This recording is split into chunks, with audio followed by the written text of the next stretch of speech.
I'm on. Oh, my mic is betraying me. I'm going to let Daniel do some investigation really quickly.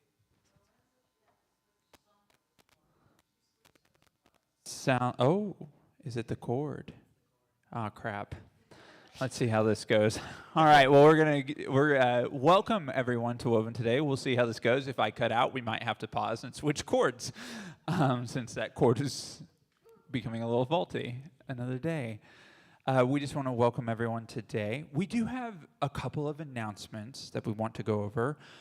For any of you who are looking for part-time work, most of the time it's about 2.5 hours, on occasion up to 5. We do have a part-time nursery attendant position open here. If you're, it cut out. Okay. Here. No, it's cut out. We're going to switch really quick so that Daniel can switch the cord so that I can do this announcement part and Matt will hold that mic. We have a part-time nursery attendant job open for people who want to work on Sunday mornings, usually around 10 to noon, 10 to 12:30. You can see me after service, or Sarah, since Sarah is the head of the personnel committee, and we can tell you everything that we need and get it to the appropriate people. This is in the future, but beginning on Thursday nights, August 7th, and Sarah, I totally told you wrong on Friday. It does start at 6. We are starting what is called a Woven Gathering. If you look in the bulletin, it says group because John changed the name before we could get the change in. So we're kind of starting it by discussing a book called We Can Do Hard Things, which is based on a podcast called We Can Do Hard Things, which is Glennon Doyle, her wife, Abby Wambach, and Amanda Doyle's podcast. Really interesting. It's really just going to be a time to be together, process things that we don't always get to talk about in church, right? And there's a lot of stuff going on in the world, so that's kind of the design of this gathering. So that starts on Thursday nights, beginning August 7th, and it'll be at 6, and it's at Sarah McAfee's house. She has agreed to host it, so we'll meet in here, so that'll be a lot of fun. 2 more quick announcements. One is if you are interested in being a vendor for the Family Fall Festival, please see Daniel after the service because he is collecting all the vendor people from Woven. And the final thing is the next few weeks at 10 a.m. on Sundays for Sunday school.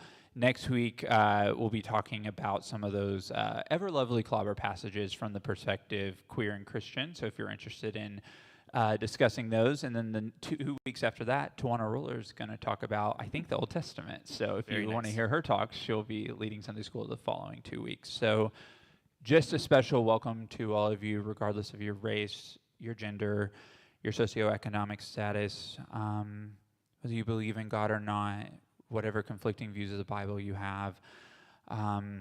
You belong here as you are. And so we just want to say welcome. So now today, we're continuing a fun little series on If Hell Isn't Real, Then, and I'm going to let Matt introduce the idea we're talking about today. Yeah, so thanks for coming, everybody. Mostly this series, I'm really letting the person I'm talking to talk more about it. Fine.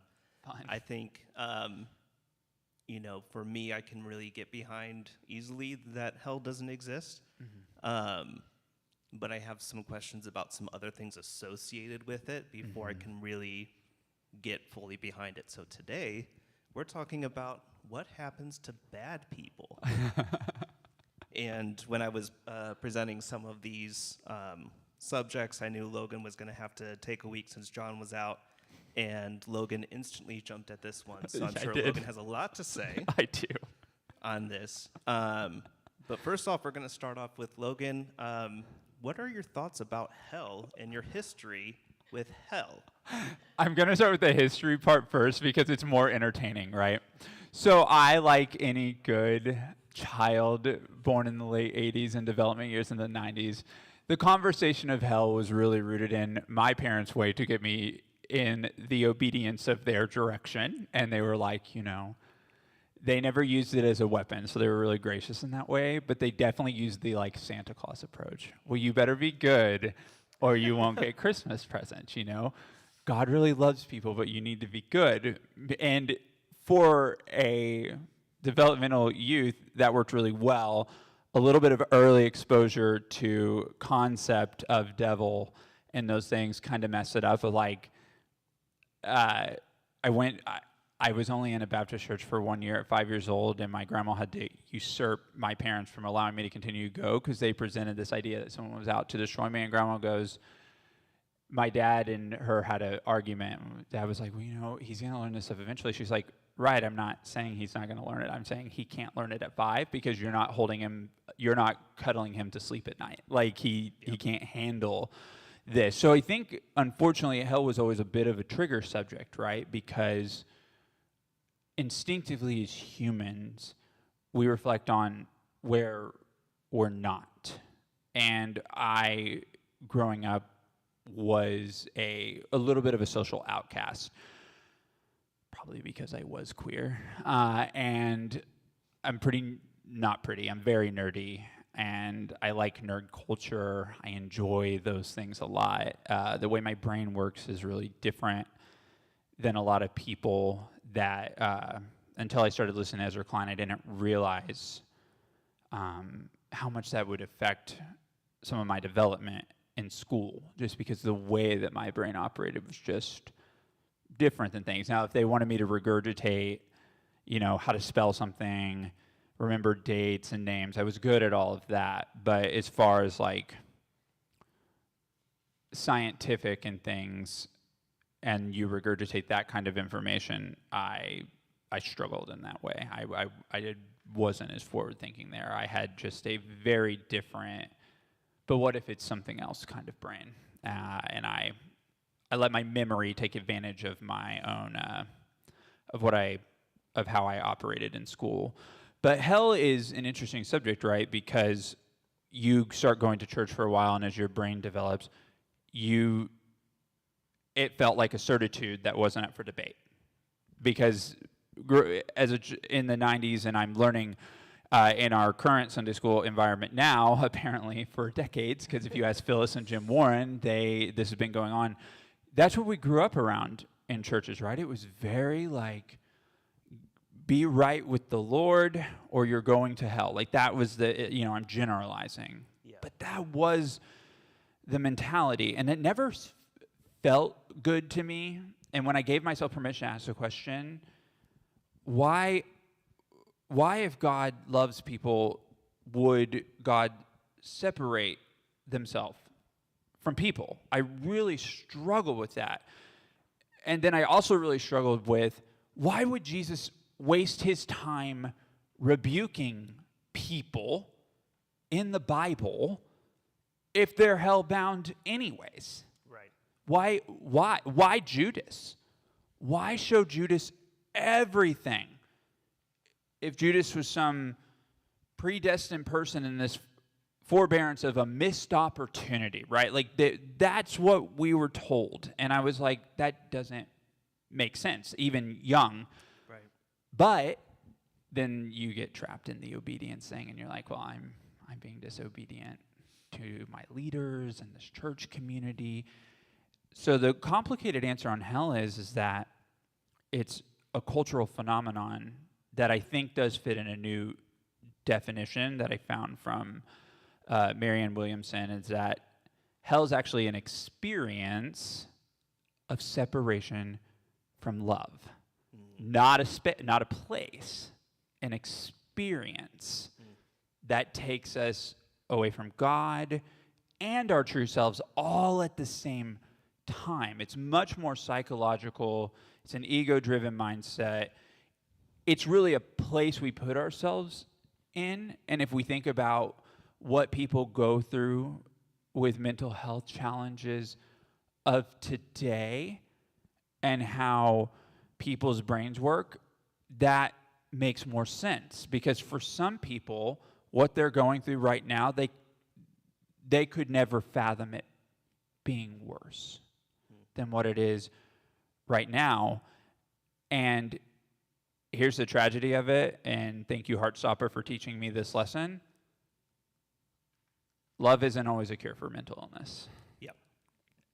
But what it can be, what love has the ability to do, is a journey into your own redemption, your journey into finding your whole being, who you really are, accepting those parts of yourself, flawed as they may be to your mind. We're not even talking about other people.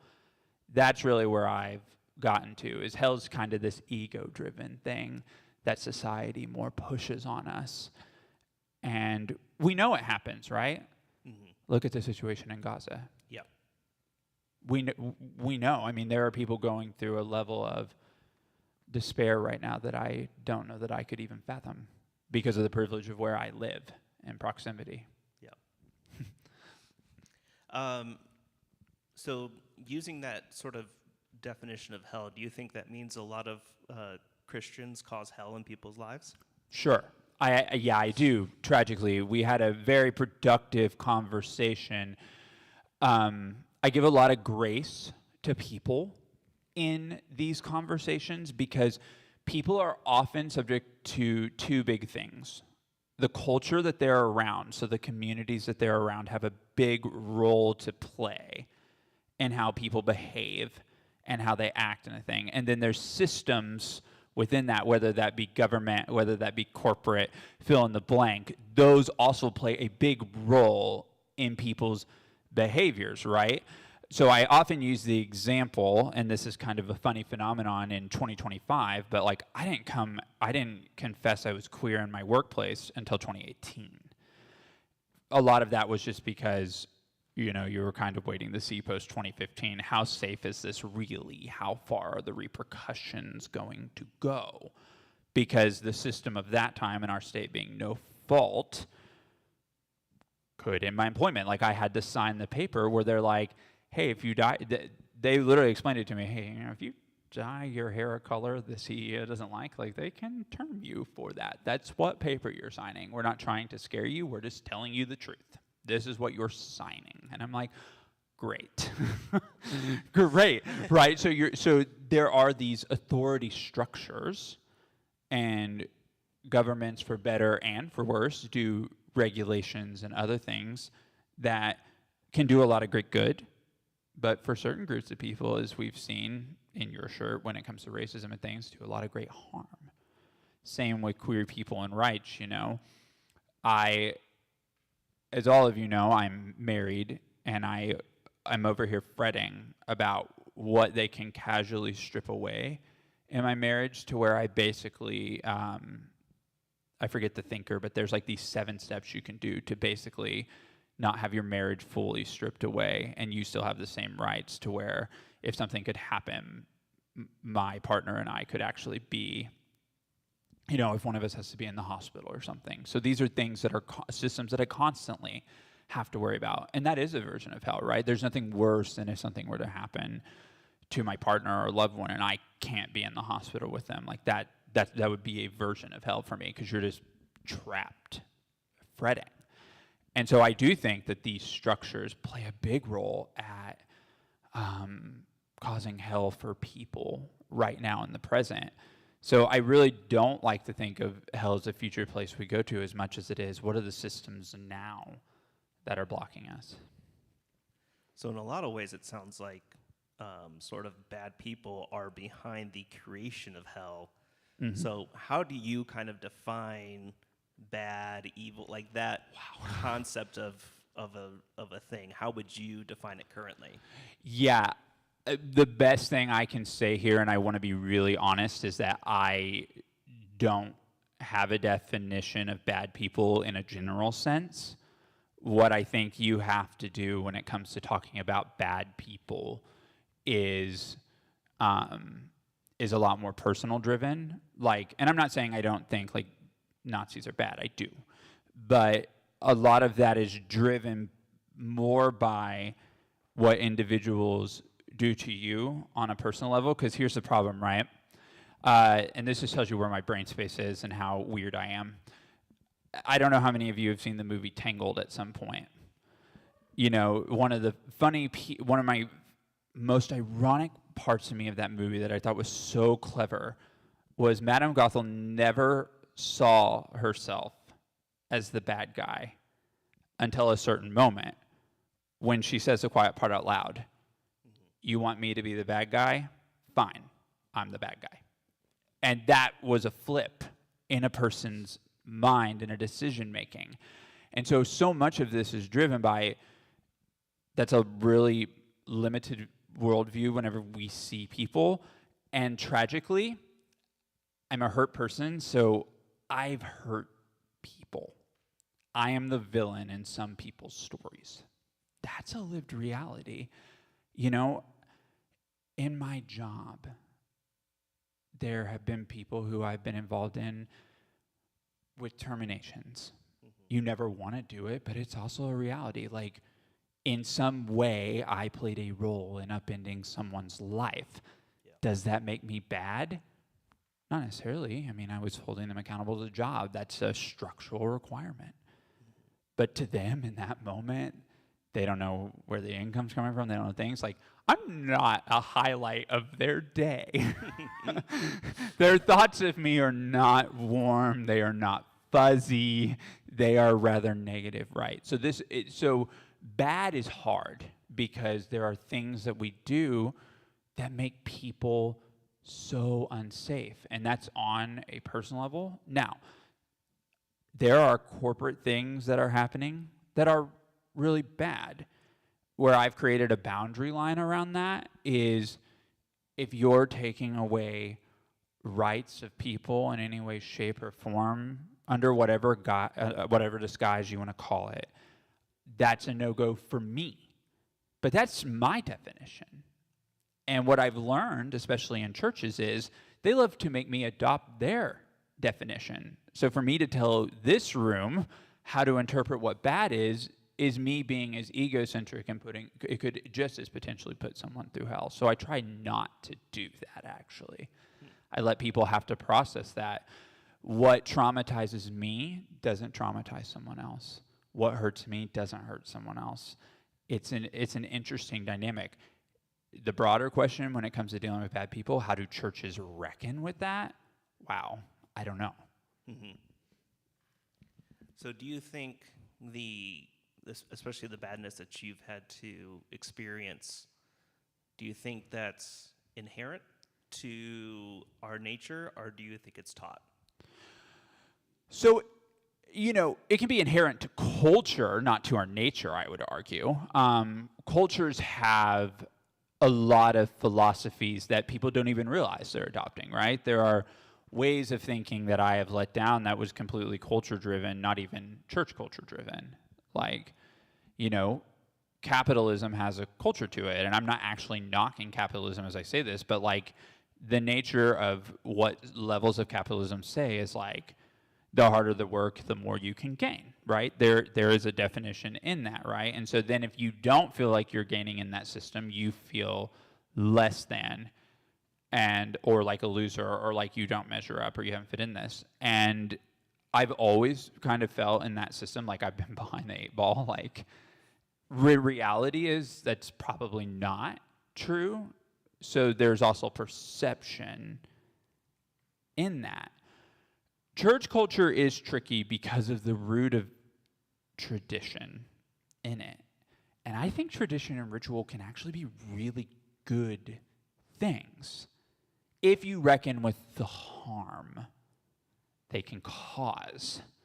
And that's something that we in society often really struggle with, is really letting go of that binary way of thinking and thinking through things of, it feels very Barack Obama-esque. The rumor was when he was president was people would tell him things and he would spend a lot of time talking about the pros and cons in anything he was presented. He's like, well, the good part over here is this, but the con of that is over here it's this, right? And you can destroy yourself in that world of thinking.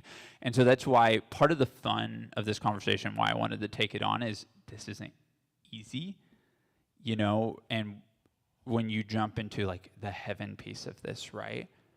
Okay, do I really want to believe that people, even people who have harmed me, are not worthy of not worthy of love? well, that's crazy. Maybe I can't be around them. Right. Maybe I can't, with my eyes and with my ears, experience the love that they need to feel, but I would never want to deprave someone of that idea. I want people to feel like they can feel love, even people who I think are toxic, even people who just, when I'm around them, they don't better me. They don't move me forward in any way, shape, or form. So we're getting into relative, we're getting sidetracked, but this all matters when we talk about these things. And this is where church thinking has been tricky for me. It's like good and bad. Think these things are good. Think these things are bad. And I go, wow, I would rather live in the messy middle of, I don't know, of these two extremes. Do you think heaven could almost be that messy middle where you could experience the redemptive nature of the person who may have hurt you in the past? So that is the best question ever, because I don't know, of course. What I've had to settle on for my own sanity is that I can grow in whatever a heaven would look like, that I can continue to grow into seeing someone differently. Mm-hmm. Because again, right, the concept of heaven is different proximity, different space, different opportunity. We have no idea what it will look like. I don't spend a lot of my time in the clouds because that's complicated. Right. Part of that is because I'm 35 and I don't want to die right now. Yeah. And for people who are older, who have kind of gone through it and gone through all these different things of hell we talked about, they feel different. Like, I was really fascinated when I talked to Gail Harris about it. She was just so at peace with going because she lived into her 90s, and she was just in a totally different headspace. So I remember one of my last conversations with her was talking to her about how she found peace in that, because it's not a headspace I'm in. Not a place that I know how to occupy. And if you're younger than me and you're already there, like, you're so much better than I am. Like, I totally applaud those people who are in that space. But I don't see a world where I'm not growing, because that's where I get the most value out of my life, is in growth, is in expanding my ability to love people. But I often ask myself the question, like, well, what if I didn't live in Kentucky and I lived someplace else and someone did something similar? Like, would that make a difference, right? And the answer is, maybe that's true. Yeah. Maybe there are things about our proximity that play a factor with what we can and cannot handle. I mean, I've spent all of my life in what we would classify as the Bible Belt. What would happen if I lived in a place that wasn't in that proximity? How would I feel about it? I have no idea. Yeah. Do you think some of the hurts you've experienced, especially, being a part of the LGBTQ community, mm-hmm. do you think that some of those hurts and some of those memories will even carry on beyond this plane? Yeah, I don't see how they don't. I really don't. There was this terrible idea I was taught about Christianity, was that I just have to reject this because I think it's wrong. It's like that to not have hurt in heaven, you have to forget the people who are not there with you. And I'm like, that's terrible. So they have to be in this, it's this pressure-filled thing of like, these people have to measure up in the same way that I had to measure up to be in this place, and otherwise I just forget them. They don't exist in my mind anymore. So I feel pretty confident that pain will carry with me. What that pain looks like, what that pain feels like, do I think it'll be the same? Probably not. But that's the same thing with the moving idea, right? It's what happens if I didn't live in the United States? How would I feel? I don't know, because when I visit a place, I do feel this, like, I feel different. I feel lighter. I'm visiting a place that's unknown. It's something new. It's exciting. So there could be a health element to that too that I don't even understand, and I don't want to pretend to, because I don't. So how do you feel like when you have moments where, you know, you experience active hate or active badness towards you? Yeah. How do you feel about those people possibly, like, right then and there, experiencing a heaven at some point in the future? So I actually feel great about that, because I do not want to believe, like, I'm such a pacifist by nature, and being a millennial, I just have so much privilege here of being so anti-war and diplomacy all the way, that I don't want harm for anyone. I just don't. I don't know that I can be part of their heaven feeling, right? Like, that's the part that gets sticky, is I don't know that I can ever just gusto myself to be something for someone that I can't be. But I would never want active harm for people. I want really good boundaries. If you are a terrorist right now and you plan on killing a lot of people, I want prison for you, so that you are not a harm to yourself or to other people. But I don't wish ill on people. I'm not a death penalty person. And again, right, part of this is my upbringing. I saw those school shootings. I saw it on TV when they electrocuted Timothy McVeigh and other people, and it was traumatizing to me. You know, it actually made me feel less safe going to school. You know, whenever they had to have all the doors locked. And if you had to come in from a doctor's appointment, you had to press a button for them to let you in. You had to go through metal detectors. There was a bomb threat one time in my school, and they had to go find it, and they had to hunker us all in a place to try to protect us from a bomb. You know, I don't want people to feel those ways. I want, if I have any hope for heaven, it is that people genuinely feel more safe than they feel right now. You know, it gives me great anxiety that we can blow up the earth 85 times. And we have one earth, right? So it's done after one, but we can do it 85. That's a terrifying concept. That's really tough for me to think about. So yeah, no, I don't want anyone. Again, it may mean that I may not be that person. I can't carry that, but I think about the people I've hurt, right? And my genuine thought is, I hope they are thriving despite what I've said or done to them. Mm-hmm. I think that all the time, because your brain and your mental well-being can be a real tricky thing sometimes. And you can just be randomly driving to the grocery store, and you can think about that terrible thing you said to someone 15 years ago, and you're like, why? I haven't thought about this person in decades, but like, here it is right now in the forefront of my mind of this terrible thing I said and this complete guilt, right? Yeah. And it makes it even more important, right? Because like, I have a little brother who I adore, and I still think about some of the crappy things I said.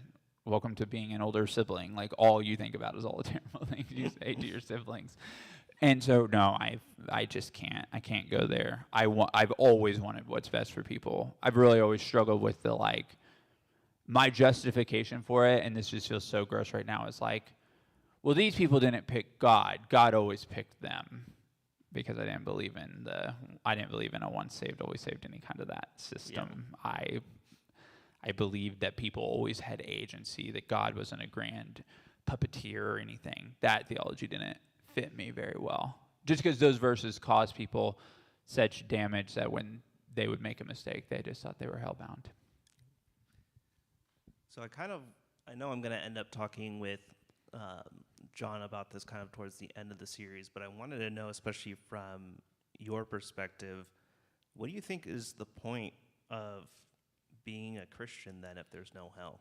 Yeah, this is probably the most important question that our society can think about right now, because Christianity hijacked right now by nationalistic thinking. Christianity has some outdated rituals that don't serve it as well anymore. Maybe the form within those rituals are still quite effective, but the thinking about it is still outdated, and we haven't reckoned with how we course correct on some of those challenges at a fundamental level. We have Bible translations that are addicted to twisting the knife to anti-queer. They're literally changing it definitionally to promote a narrative, not any kind of sort of fact. That's why there was a Bible translation recently that came out that has queer readings that history has taught. These likely had queer elements to them throughout history. We just pretended like they didn't exist. And so that's the tricky question. Brian McLaren wrote an interesting book called Do I Stay Christian? The Pros and the Cons of Staying It. And as someone who, I don't let terms usually consume me, but this one has caused a great deal of baggage. So I don't claim the term now on a personal level, but the people who do claim it, I think, are some of that are actually advocating for actual social justice, actual rights for all people, and actually caring about people on the margins. I think are the bravest people in the universe, because they're taking things that they've been told their whole lives, regardless of age. And so this is the most cross-generational thing that we can probably tackle in our lifetimes. Because for better or for worse, the Bible is one of the most popular books still, today, current. So it's easier for me as a queer person to pretend like that's not a reality. And whenever I'm in my more down moments, I would rather stick my head in the sand on that, in all sincerity. I'll face anything political, but it's like, the Bible, head in sand. So it's, but Sarah's laughing and it's getting me really good. The challenge with it, though, is I really want to believe in hope for people. And Christianity, despite its flaws, has offered a ton of hope for people. I heard this phrase, you're going to laugh, because John Stewart had on, I forget the other guy, but he had Tim Gilroy, who wrote Andor. And this really gets to my crux of the Christian position. Mm-hmm. And they were quoting someone from one of the ancient wars. The strategy and propagation and everything, and this is the interesting part for the Christian conversation, is build the enemy you want. In our context, that is, build the bad people you want. So that's what we're kind of reckoning against, is some of it is real, and we've had horrendous things happen in our history, and we have to reckon with all of those things. And some of these things are narrative building to keep us trapped in a position.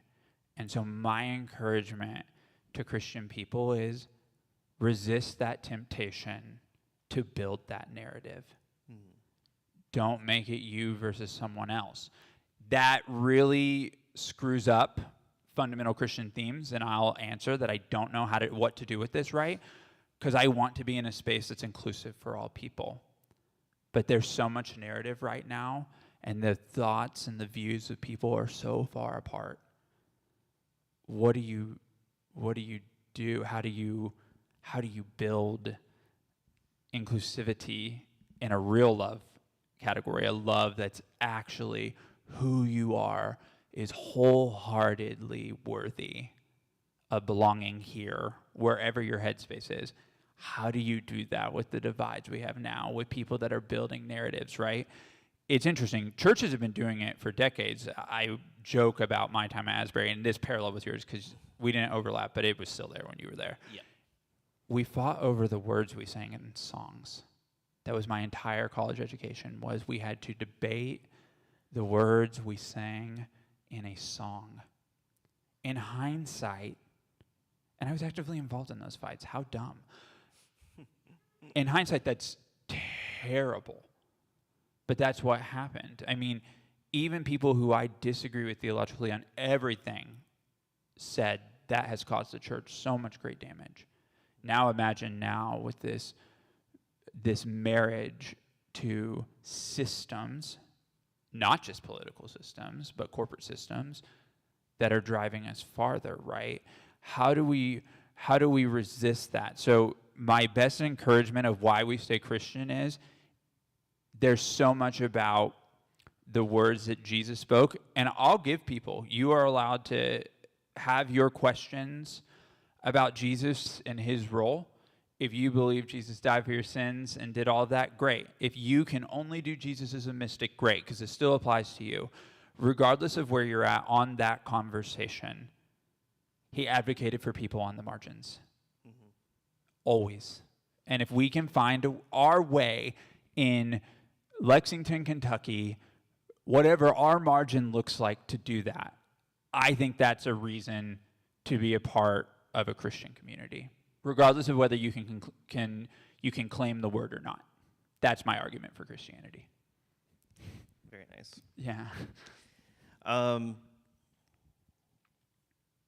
So do you think that instead of making, sort of bad people a thing we fight against, it's better to fight against bad systems and bad policies? 100%. Because here's the thing, right? How many of us in here, I'll always go first, I believed Christianity full stop. And I went all the way in. I was the one hurting queer people as one. I did that. That's my thing I have to reckon with, because I bought a system. And people are capable of change. I love, Susan Warren was speaking this morning, and I just loved her talking to me about the history of what this people did along the way, so that I can sit here. We get to have this conversation today because of what people like Susan and Beth and Sarah and Linda have done. We're sitting here because people did really hard work for a really long time, and they probably wanted to pull their hair out maybe most of the steps of the way because it's really hard. And the other thing that we have to realize is progress and change do not happen quickly. Mm-hmm. But I think about the deconstruction phenomenon. 2015 happens, and it catches fire. Yeah. It took a long time. People were asking questions. I mean, I think about other thought thinkers. One of the big ones in the BBC USA, Walter Brueggemann, and others. They were paving the way for decades before it ever caught fire. Yep. They did it from an academic standpoint only. And now it's accessible. And that took decades of time. I mean, 60s, 70s, these people were advocating for this before people really started asking these fundamental questions. It paved the way for the Brian McLarens, the Greg Boyles, the Richard Rohrs. You fill in the blank of the list that we could name that I'm totally blanking right now. Nadia Bolz-Weber, why would I ever exclude her? And they all have had to take sacrifices. Many of them lost the churches they were pastoring to get here. I mean, it took great personal sacrifice on a lot of people. And so will progress be where I want it to be? Probably not. But that doesn't mean that we don't participate in. Because what if that's the real glimpse of heaven? Because I don't know what the future one looks like. But what if it can feel like that now? What if that is kingdom here? What if that's not in these walls community? What if it's you doing your part now, despite the pain, despite the imperfections, despite the fact that you might not always be your best self as you're trying to do these things? That's what I tell myself at my day job, right? Like, they have a different philosophy than I do of people culture. And you do what you can, and you continue to advocate for change along the way. It's been a long, hard fight. I mean, if you see my office now, 7 years ago, it couldn't have looked like that. So, progress. It's very pink, just so you all know. I feel like the Crocs were intentional for today. Yeah, the Crocs were intentional for today. Yeah, look at my wicked Crocs. And I think about that too, right? Art has been, and musicals and things have been kind of advocating for this for a long time. What is going on today in church culture, might have the loudest percentage. I mean, when you get to 86%, kind of thinking a different way, that's an intimidating number, as far as like outdated ways of thinking. We were talking in Sunday school today. It's not just with queer tradition. I mean, it's very anti-women. Obviously, it's not just people of color now, anti-immigrant now. That's a hard one. I don't get it. I don't see it outside of the narrative, right? Create the enemy you want. Yep. And that's what we have to push against. And I also want to really make sure I say this so that people take care of themselves. You can't be everything for everybody. Yeah, you can't always be the advocate. Sometimes you have to be just the advocate for yourself. That's right. Sometimes yourself. There are times that we walk into a space and just showing up here is enough. And you being here is great. And sometimes even if you're here and you're like, I can't do this today, you're always welcome here regardless of if you can't do it today. That's going to be part of it sometimes, right? Like, we've had to learn over time what our bodies are capable of. I will say that's one piece of Christian culture I hope starts making progress is burnout is just as strong in church culture as it is in corporate culture. So I definitely never want this to sound like inclusivity for the sake of burnout, because that would be traumatic and that damages people. And then that ends up excluding people from community. So you want people to feel included and participant, but never at the sake of your as a person who burns themselves out. So that is a big part of it as well with this combo. Thank you so much for yes. sharing. Thank you all. We're going to end this awesome time with a prayer before we go into an art time from one of my absolute favorite liturgists, Cole Arthur Riley. Has some great books and great socials. Please follow. So this is a prayer for what you find on the mountaintop. God above, we thank you for allowing us to journey up, that we would be able to see a place not just from within it, but from a distance is a gift we do not readily comprehend. Here, as we look out at what seems as if it can fit in the palm of our hand, remind us of our beauty's vastness. In this moment, may we be both large and small. Remind us that beauty isn't merely for our consumption, but that it is something to be protected. Grow in us a wonder that is willing to bow to the beauty of the natural world, that it would be a path to humility and not ego, that we would understand if it does not exist for us, but it is our divine fortune, that we would be moved by it. And we are moved, God. May this view form us and keep us as we allow our souls to remain stirred when we return to the ground we've known. May it be so. Thank you all so much for being here, and we will see you next week.